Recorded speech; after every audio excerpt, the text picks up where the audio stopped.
చాంద్రమానాన్ని అనుసరించే తెలుగువారు కొత్త సంవత్సరం ప్రారంభమైన సందర్భంగా జరుపుకునే పండుగ ఉగాది. తెలుగువారి నమ్మకం ఏమిటంటే ఉగాది రోజునే బ్రహ్మ సృష్టిని ప్రారంభించాడట. ఆ నమ్మకం ఆధారంగానే కొత్త సంవత్సరం ప్రారంభమైన ఈ రోజును ఉగాది అని పిలుస్తారు. మన గ్రంథాలలో వివరించిన ప్రకారం మనకు ఒక సంవత్సరం గడిస్తే అది బ్రహ్మకు ఒక రోజు. అలా మన ప్రతి ఉగాదితో బ్రహ్మకు ఒక రోజు ప్రారంభమవుతుంది. ఉగాదికి అసలు రూపం ఏమిటంటే యుగ ఆది అని. అదే ఉగాదిగా మారింది.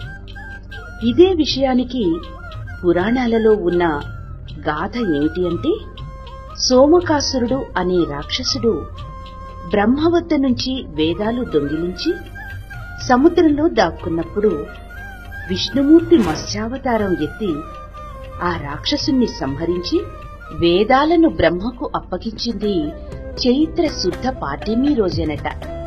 వేదాలను పొందిన బ్రహ్మ ఆ రోజు సృష్టి చేయడం ప్రారంభించాడట. పురాణాలను పరిశీలిస్తే ఉగాది పండుగ చేసుకోవడం మహాభారత కాలంలో కూడా అమలులో ఉందని మనకు తెలుస్తుంది. అయితే అది ప్రస్తుతం మనం జరుపుకుంటున్నట్టు చైత్ర శుద్ధ పాడ్యమి రోజున కాకుండా మకర సంక్రాంతి తరువాతి రోజు జరుపుకునేవారు. పురాణాలలో ఉగాది ప్రస్తావన తక్కువగా ఉన్నప్పటికీ చైత్ర శుద్ధ పాడ్యమికి మాత్రం చాలా ప్రాధాన్యం ఉంది. వసంత ఋతువు ఆగమనానికి ఇది సూచన కావడమే కాక చైత్రమాసం తొలి రోజును పవిత్రమైన రోజుగా ఆనాటి ప్రజలు భావించేవారు అనడానికి ఆధారాలున్నాయి. ఉగాది పండుగను మనమే కాకుండా మహారాష్ట్ర, పంజాబ్, కేరళలో, అస్సాం రాష్ట్రాలలో కూడా జరుపుకుంటూ ఉంటారు. మనం చాంద్రమానాన్ని అనుసరించి ఈ పండుగ చేసుకుంటాం. మిగిలిన రాష్ట్రాలలో సౌరమానాన్ని అనుసరిస్తారు. పంజాబ్లో వైశాఖి అని, మహారాష్ట్రలో గుడి పదవా అని, అస్సాంలో బిహు అని, కేరళలో కొల్లవర్షం అని పిలుస్తారు.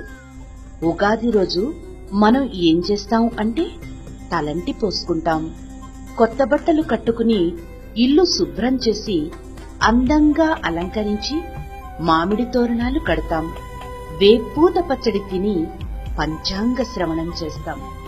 అసలు ఈ ఆచారం వెనుక ఉన్న ఆంతర్యాలేమిటో చూడండి. పర్వదినాల్లో తైలంలో లక్ష్మీదేవి, నీటిలో గంగాదేవి నివాసం ఉంటారట.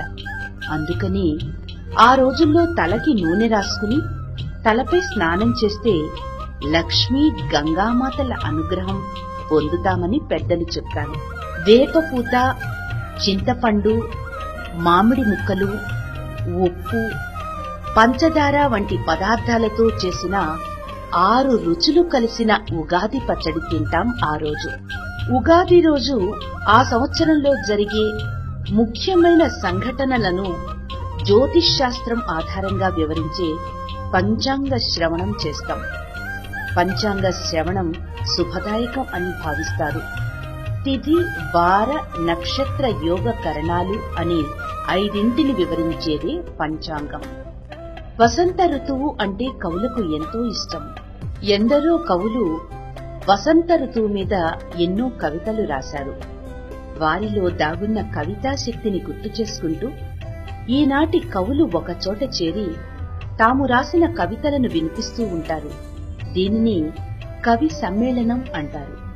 ప్రతి ప్రధాన పట్టణాల్లోనూ ఉగాది కవి సమ్మేళనాలు జరుగుతూ ఉంటాయి.